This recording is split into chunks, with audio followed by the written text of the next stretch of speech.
if I come in one day and I have a headache, okay, to me, I think, well, it could be my allergies. My sinuses are acting up and it's a sinus headache, or it could be I have stress and it's a stress headache. What are some things that I can do to help myself in a situation like that? Because you talked a little bit about you teach some self-help techniques to people. Yeah. And that's something that I have dealt with most of my life is headaches. So is there anything that you can teach me that I could do to help with my headaches? Absolutely. So the component of self-help is doing the same thing that I do, but working on your own body. Generally, there are 1 or 2, maybe 3 steps. We don't always run people through long sequences, though there are some. So for headache, if I was assessing you for headache, you told me that oftentimes it can be associated with sinus and allergies. So that, to me, thinks immediately of a particular hold that we would do.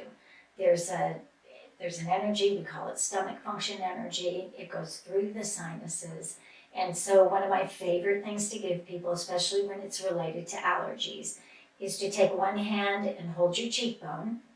And sometimes you'll feel a tender location. We don't always palpate, but people sometimes do. And I like to cross my hand rather than do the same side, but only because it's a little more effective and efficient. So crossover. Crossover. And then we take our other hand and we put it right here on the collarbone. Somewhere, below the collarbone, close to the central lateral, just wherever feels comfortable. Now the key to the self-help is if it feels comfortable and you. Am I putting pressure at all? Only enough to keep your hands in place. Just a touch, okay. Just a touch. But people have a feeling of sometimes they'll do this and they'll go, oh my gosh, I'm feeling so relaxed. There's this knowing immediately. Or they'll say, wow, I don't like that. That's uncomfortable. Or that makes me irritable. I don't like that. But this is one of my favorites. This does a couple different things. We use this for allergies and for headache, frontal sinus headache.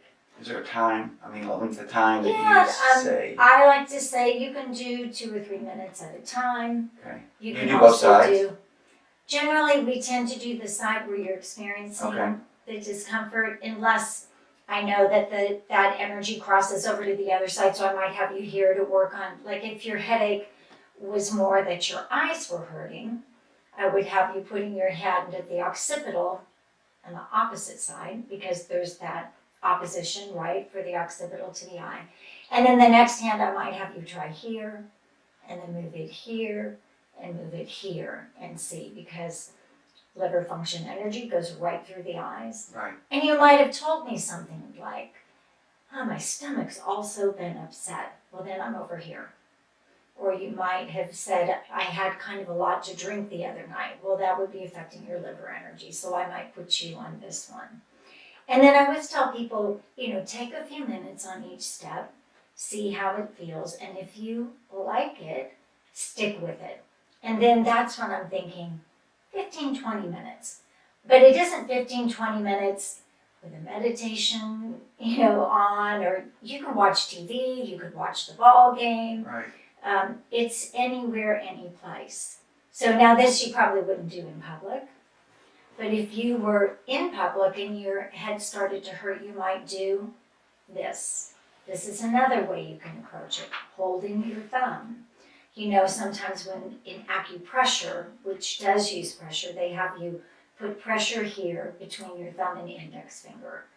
We don't believe you need to do pressure. It's like 2 wires coming close together and the spark travels. So it's just light touch. So this you could do in a classroom. This you could do at your office or in a meeting. I've used that acupressure point for 35 years. Has it been helpful? With people with headaches, and it's almost always, I wouldn't say it's 100% effective, but it's most of the time effective. So I know that works. In reflexology, where they work on the bottoms of your feet. You can make a lot of changes with reflexology. Absolutely. So, and then I've had acupuncture performed on me. Do your is it 26 energy locks per side? 26 Are on they each similar to side. what acupuncture Some of them line spots up, would be? but acupuncture, they talk about points because they're very specific along pathways, and there's 300 plus. Okay. Ours, we think of these energy locks as the size of your palm. So, for example, I have a friend who works on elephants in Africa. They are really big. I work on horses. A hoof is really large, hard for me to miss with my hand. But this is about how big they are. So, for example, there's one on each side here on the knee. So about the palm of your hand? About the palm of the hand, so you can't miss them. So that's one of the difference between acupuncture.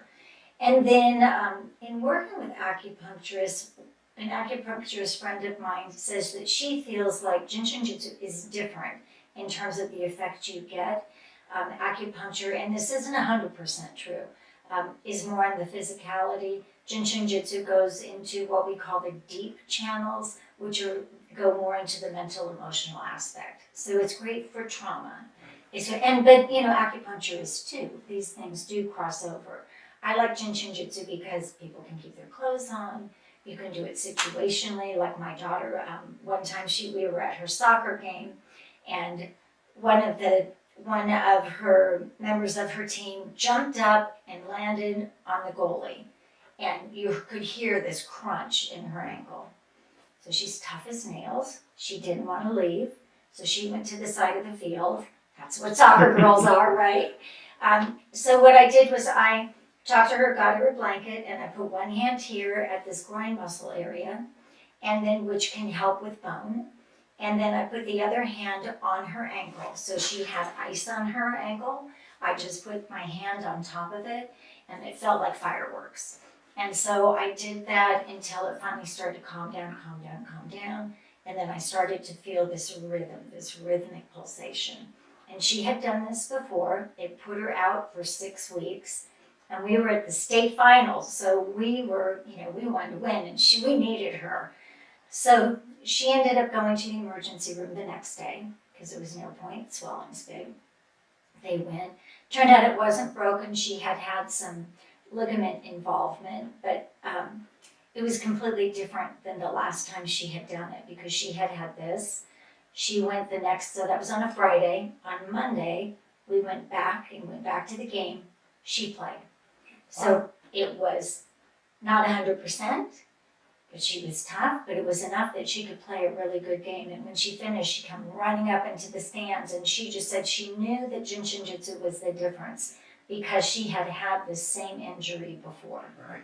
So that's kind of fun. And that's the key. If you can get to things right away, you can make a change more quickly. Now, projects, we call them projects, that are more long-standing. They take longer to shift and change. Chronic, any kind of chronic. Any kind of chronic. But when you have the acute, Jin Shin Jyutsu is great for that because we can get to the source right away.